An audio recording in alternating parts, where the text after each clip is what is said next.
नमस्कार आप सभी को। इस वीडियो मैनुअल में हम सर्विस डीआई सिस्टम के अंदर कैसे क्रिएट करते हैं यह देखेंगे। इसके लिए एई सर, एक्जिन सर और एसई सर को ऑथराइजेशन दी गई हैं। एई सर ने अगर सर्विस डीआई को क्रिएट किया तो वो एक लेवल के अप्रूवल पे जाएगा, तो वो एक्जिन सर पे जाएगा। अगर एक्जिन सर ने क्रिएट किया तो वो एसई सर पे जाएगा।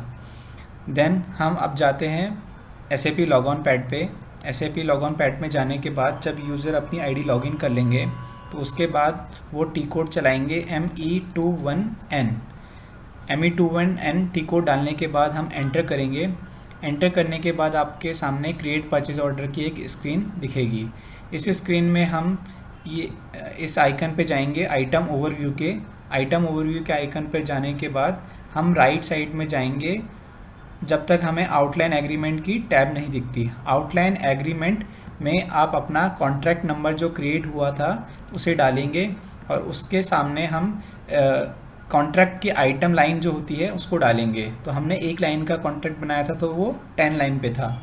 देन हम डालने के बाद एंटर करेंगे। एंटर करने के बाद सिस्टम अपने आप से जो कॉन्ट्रैक्ट में डिटेल्स कैप्चर हुई थी वो सारी डिटेल्स को यहाँ पर ले आएगा। हमें सिर्फ यहाँ पर जाके वेरीफाई करना है वो डिटेल्स को। अभी सिस्टम हमसे पूछ रहा है कि ये किस प्लांट में बनाना है, तो हम इसमें M111 प्लांट ले लेते हैं एग्जाम्पल के लिए।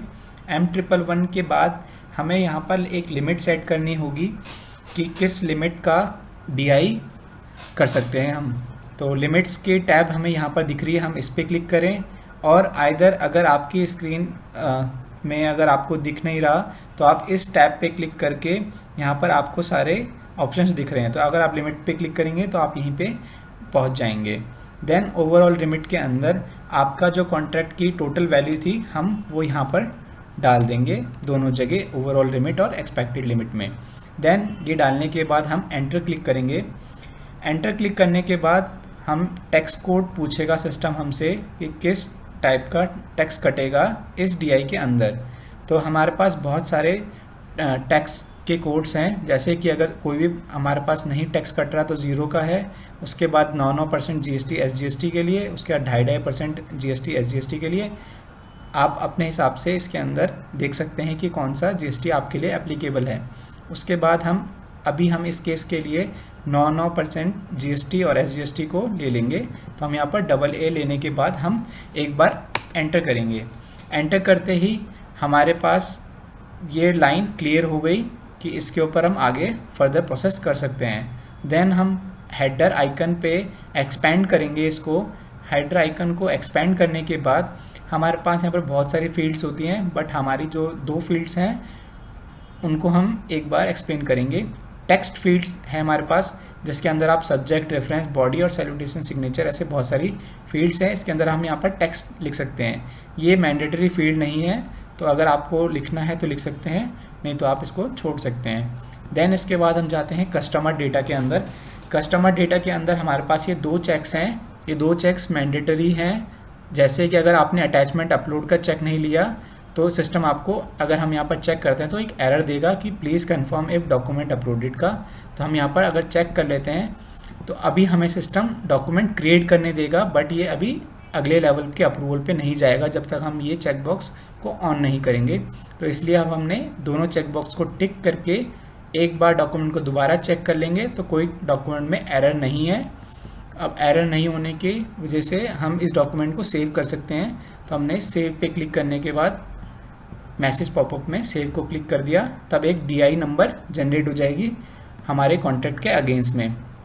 इस डीआई नंबर को हम यहाँ से कॉपी कर सकते हैं। ये नंबर हम अब नेक्स्ट अप्रूवर, एक लेवल का अप्रूवर जो होते हैं उनकी आईडी में जाके हम अप्रूव करेंगे। तो हम दूसरी आईडी को लॉगिन कर लेते हैं।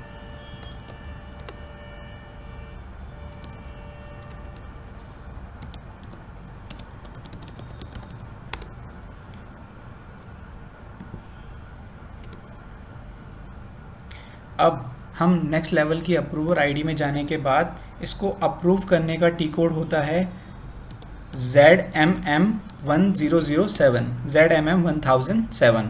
ये टी कोड हम यहाँ डालेंगे। डालने के बाद हम एंटर क्लिक करेंगे। एंटर क्लिक करने के बाद परचेजिंग डॉक्यूमेंट में हमारा जो डॉक्यूमेंट क्रिएट हुआ था वो डॉक्यूमेंट को डाल के पेंडिंग फॉर अप्रूवल्स पे चेक को रख के हम एग्जीक्यूट करेंगे।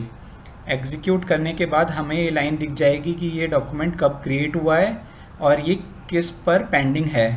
तो अभी हम इस लाइन को अप्रूव करने के लिए लाइन को सेलेक्ट करेंगे। जैसे ही लाइन सेलेक्ट हो जाएगी यहाँ क्लिक करने पे तो हम इसको अप्रूव कर देंगे।